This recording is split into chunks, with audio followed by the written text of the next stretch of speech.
Assalamualaikum semuanya, perkenalkan saya Ila. Ini merupakan kali pertama saya membuat podcast. Pada kesempatan kali ini, saya akan membahas tentang potensi, dampak, serta pemanfaatan dari pertambangan bauksit di Indonesia. Nah, di sini saya tidak sendiri, saya ditemani rekan saya, yaitu Adi Luhung yang akan berdiskusi terkait bauksit ini. Hai Adi. Hai Ila. Bagaimana kabarnya? Semoga sehat selalu ya.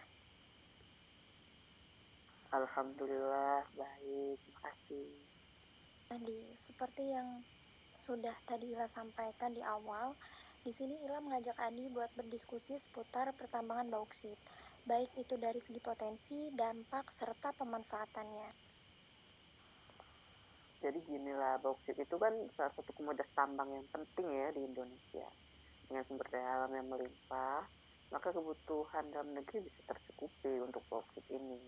Nah, bauksit sangat mudah ditemui kan, banyak juga tersebar baik di dataran rendah yang tidak dalam. Bahan alam ini berasal dari proses pelapukan, sebagian besar terjadi di hutan tropis. Nah, menurut Ila sendiri bagaimana sih potensi bauksit di Indonesia ini? Kan tersedia banyak nih, tapi kita nggak tahu kan potensi yang Indonesia itu sebesar apa gitu. Nah, jadi gini, di Indonesia ini bauksit termasuk galian golongan A, di mana termasuk ke dalam galian strategis berdasarkan peraturan pemerintah nomor 27 tahun 1980. Deposit bauksit dibagi menjadi 4, yaitu residual, koluvial, aluvial pada berlapis, dan aluvial pada konglomerat kasar. Nah, kalau di Indonesia ini merupakan salah satu negara dengan potensi bauksit laterit di dunia. Indonesia menyumbang sekitar 11% cadangan bauksit dunia yang ditambang oleh holding BUMN Main ID lewat subholding PT Antam Tbk menghasilkan joint corporate PT Aluminia Indonesia. Endapan bauksit laterit di Indonesia mengikuti sebaran batu beku asam intermediate yang terdapat di Pulau Bintan, Pulau Bangka, dan Kalimantan Barat, di mana daerah tersebut termasuk daerah ekuator beriklim tropis dengan intensitas hujan yang tinggi. Batuan beku asam intermediate pada daerah tersebut seperti syenit, diorit kuarsa, granidiorit, dan nefelin memiliki komposisi unsur Al yang tinggi, merupakan batuan sebagai sumber pembawa bauksit, di mana batuan ini dapat mengalami proses dan pelapukan yang intensif diikuti proses laterisasi sehingga menghasilkan mineral-mineral pembawa unsur bauksit. Berarti di Indonesia saya banyak juga ya tambang bauksit itu ada di Bintan, terus tadi di mana Kalimantan kan, yang holding itu, terus ada di Bangka juga. Nah, sebenarnya tambang apa pemanfaatan dari bauksit itu untuk apa sih sebenarnya? Nah, bauksit itu sendiri dimanfaatkan sebagai biji utama pembuat aluminium. Jadi, setelah ditambang, bauksit ini dilakukan proses pencucian terlebih dahulu dengan cara mencuci dan memisahkan bauksit tersebut dari unsur lain yang tidak diinginkan. Misalnya kuarsa, lempung, dan pengotor lainnya. Partikel yang harus ini dapat dibebaskan melalui pancaran air, yang kemudian dibebaskan melalui penyaringan. Di samping itu, sekaligus melakukan proses pemecahan dengan menggunakan jaw crusher. Nah, setelah itu dilakukan proses pemurnian. Nah, proses pemurniannya ini ada 2 tahap. Yang pertama, proses Bayer.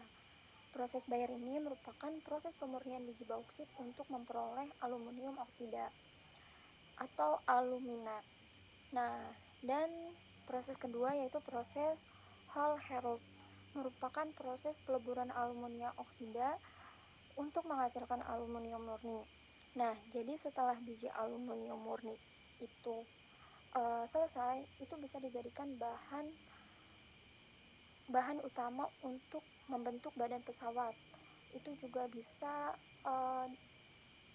digunakan untuk membuat perabotan rumah, kemasan makanan dalam tin, membuat struktur atap pabrik, rumah, gedung, dan masih banyak lagi. Nah, tadi kan ada dua cara pemurnian ya, yang Bayer sama yang whole Herold. Itu prosesnya gimana, apa dicampur senyawa tertentu atau gimana? Gini, cara Bayer itu akan menghasilkan alumina dengan membasuh bahan tambang yang mengandung aluminium dengan larutan natrium hidroksida. Aluminium hidroksida lalu dipanaskan pada suhu sedikit di atas 1000 derajat Celcius sehingga terbentuk alumina dan H2O yang menjadi uap air. Nah, kalau cara Hall Herold ini adalah proses lanjutan dari proses Bayer. Jadi alumina yang dihasilkan dari proses Bayer tadi dibawa ke proses ini. Proses ini dimulai dengan melarutkan alumina dengan lelehan Na3AlF6 atau yang biasa disebut cryolite. Oh, jadi pemurniannya itu kan dua tahap ya. Nah, semua pertambangan itu kan pasti kan menimbulkan dampak ya. Sebenarnya kalau penambangan bauksit sendiri itu punya dampak seperti apa?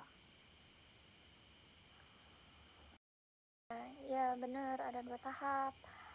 Nah, kalau misalkan kita membicarakan tentang dampak, kan penambangan bauksit ini dilakukan dengan penambangan terbuka ya, yang diawali dengan land clearing.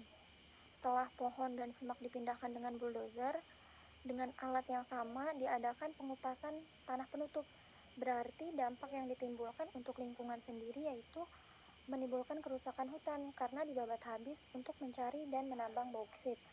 Selain itu juga terjadinya pencemaran udara dari debu yang dihasilkan oleh pertambangan. Pohon buah-buahan pun mati akibat dari lumpur bauksit ini. Nah, mungkin juga bisa kan kalau limbahnya tadi itu kan dialirkan ke sungai terus ke laut gitu kan, ya pasti menyebabkan ikan pada kabur juga kan, penghasilan nelayan-nelayan bisa pada turun juga karena ikan-ikan kan pada pergi tuh karena ada limbah kan di pantainya, pasti ikan-ikannya kan pada pergi terus karena pantainya udah tercemar sama limbah dari penambangan bauksit tadi. Iya, betul sekali. Itu termasuk dampak juga ya bagi perekonomian nelayan. Nah, gimana Di? Sampai sini cukup terbuka ya? Iya, iya, aduh thanks banget ya udah sharing-sharing sama sama aku terkait dengan apa tambang bauksit ini. Mungkin uh, penambangan ini harus dilakukan lebih bijaksana lagi, mungkin yang memperhatikan aspek-aspek lingkungan yang ada supaya karena lumayan banget kan sebenarnya bauksit ini kan buat aluminium kan, aluminium itu kan banyak kan kebutuhannya, tapi kita tetap harus juga memperhatikan lingkungan supaya tetap penambangan ini bisa dinikmati sama kita dan lingkungan ini tetap asri untuk anak-anak cucu kita kelak gitu. Iya Adi, terima kasih kembali udah mau berdiskusi sama Ila terkait hal ini. Sukses selalu buat Adi dan juga semoga perbincangan Ila sama Adi barusan bisa menambah wawasan dan manfaat bagi para pendengar. Kita cukupkan, kurang lebihnya mohon maaf. Wassalamualaikum warahmatullahi wabarakatuh.